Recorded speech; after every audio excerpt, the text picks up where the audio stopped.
Friends, நம்ம இந்த வீடியோவில் என்ன பார்க்க போகிறோம் அப்படின்னு பார்த்தீங்கன்னா சப்பாத்தி நூடுல்ஸ் தாங்க. ஒரு சப்பாத்தியை இப்படி இந்த மாதிரி ரோல் பண்ணிவிட்டு இப்படி சின்ன சின்னதாக இப்படி கட் பண்ணி எடுத்துக்கிட்டால் நமக்கு நூடுல்ஸ் மாதிரி நீட்டாக கிடைக்குங்க.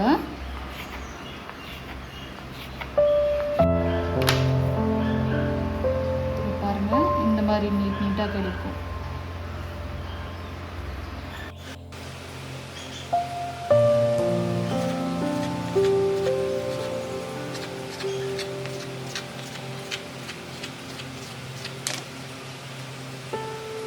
நூடுல்ஸ் செய்கிறதுக்கு சப்பாத்தி வந்து ரோல் பண்ணி சின்ன சின்னதாக இப்போ நீளமாக கட் பண்ணி வச்சுருக்கேன். அதுக்கப்புறம் வந்து கொஞ்சம் ஆம்லேட் போட்டு வச்சுருந்தேன். அதுவும் இந்த மாதிரி நீட்டாக கட் பண்ணி வச்சுருக்கேன். ஒரு வெங்காயம், கருவேப்பிலை, தக்காளி, கொத்தமல்லி, க்ரீன் சில்லி, இஞ்சி பூண்டு பேஸ்ட் எப்படி செய்யலான்னு பார்க்கலாம். ஒரு கடாயில் சூடானதுமே கொஞ்சமாக எண்ணெய் விட்டு கொஞ்சமாக கடுகு பொரிஞ்சதுமே கொஞ்சமாக கட் பண்ணி வச்சுருக்கிற வெங்காயம், க்ரீன் சில்லி, கறிவேப்பிலை,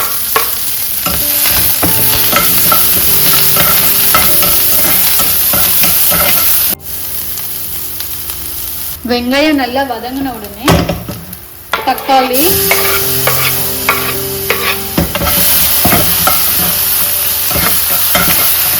இஞ்சி பூண்டு பேஸ்ட்,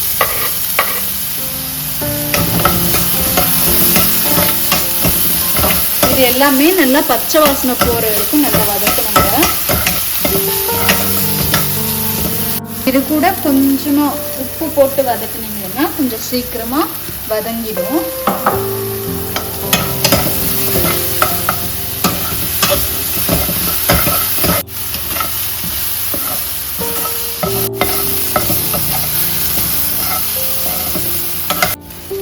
ஒரு பிஞ்ச் மஞ்சள் தூள், ஒரு பிஞ்ச்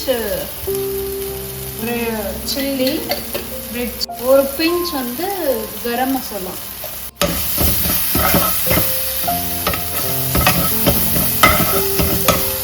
இப்போ நம்ம நீளமாக கட் பண்ணி வச்சிருக்கிற சப்பாத்தியும் அதுக்கப்புறம் வந்து ஆம்லேட்டும், நீங்கள் வந்து இதில் வந்து முட்டையும் உடைச்சி போடலாம். இல்லைன்னா இந்த சப்பாத்தியை இந்த மாதிரி கட் பண்ணி ஆம்லேட்டும் இந்த மாதிரி கட் பண்ணி நீங்கள் சேர்த்துக்கலாம்.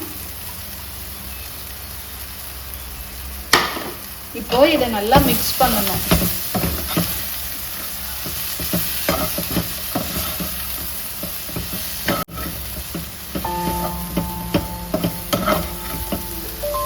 கொஞ்சமா சால்ட், தேவையான அளவு சால்ட்,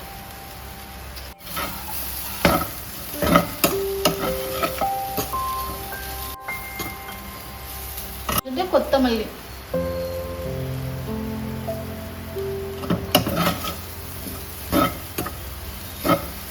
அவ்வளோதாங்க. நம்மளோட சப்பாத்தி நூடுல்ஸ் ரெடி.